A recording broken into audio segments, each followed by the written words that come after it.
The National Drug Law Enforcement Agency has arrested a 55-year-old drug kingpin, Mohammed Ali Abubakar, also known as Bello Karama, along with 5 members of a syndicate operating at the Malam Aminu Kano International Airport. The group is being linked to a shipment of illicit drugs that led to the detention of 3 innocent Nigerian pilgrims in Jeddah, Saudi Arabia. NDLEA spokesperson Femi Babafemi made this known while speaking during a press briefing at the NDLEA headquarters in Abuja in company of the agency's Director of Assets and Financial Investigation, Dr. Abdul Ibrahim, and Director of Prosecution and Legal Services, Teresa Asukwo.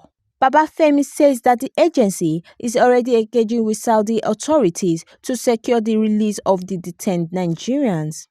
The 3 Nigerians involved in this allegation boarded an Ethiopian airline flight ET940, which departed Kano on 6 August 2025 at about 15:50 hours. The 3 persons affected by this dastardly act are Mrs. Miriam Hussein Abdullahi, Mrs. Abdullahi Bahija Aminu, and Mr. Abdul Hamid Sadiq. To unravel the true facts of the cases, the Chairman Chief Executive Officer of the agency caused an investigation to be conducted into the cases, and the following facts were revealed. The bags containing illicit drug substances intercepted in Saudi Arabia were checked in against the complainants' names by members of a criminal syndicate operating in Malam Aminu Kano International Airport without the knowledge of the 3 complainants. All the bags were traced to one Ali Abubakar Mohammed, alias Bello Karama, who is the leader of the syndicate who checked them into the Ethiopian airline on 6th of August 2025.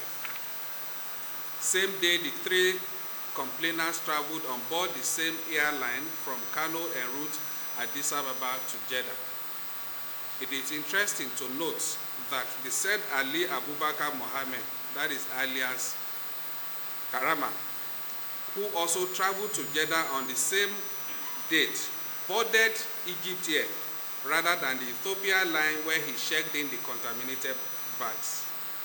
The bags were tagged and checked in by members of staff of SACO, who are also members of the criminal syndicate, to the names of the 3 complainants secretly and without their knowledge or consent. The bags illegally tagged against the complainants' names are the ones intercepted in Saudi Arabia and found to contain the illicit drug substances. For the above reasons, the 3 complainants were arrested and detained for crimes they had no knowledge of. In the light of the foregoing, and the evidence gathered by the agency in the course of our investigation, it is clear that Miriam Abdullahi and 2 others who are being detained in Saudi are victims of circumstance implicated by the activities of a criminal syndicate operating at the Malam Aminu Kano International Airport, Makia, Kano. 6 suspected members of this criminal syndicate are already in our custody, with 4 already charged to court awaiting arraignment, while the other 2 would. On that note, the agency, armed with the outcome of its investigations into these 3 cases, is spearheading a dialogue with the authority of the General Directorate of Narcotics Control, that is GDNC, in Saudi Arabia, to see that these innocent Nigerians, that is the 3 people detained in Saudi Arabia, are exonerated. As a result, the Chairman Chief Executive Officer of the agency, General M.B. Mara, retired, is presently on his way to attend an international drug conference which will be attended by the General Directorate, a delegation from the General Directorate of Narcotics Control, who intends to meet one-on-one to present our findings and seek the cooperation of our Saudi counterparts in ensuring that Mrs. Miriam Hussein Abdullahi and the 2 others who remain stranded in the Saudi kingdom get the justice they deserve.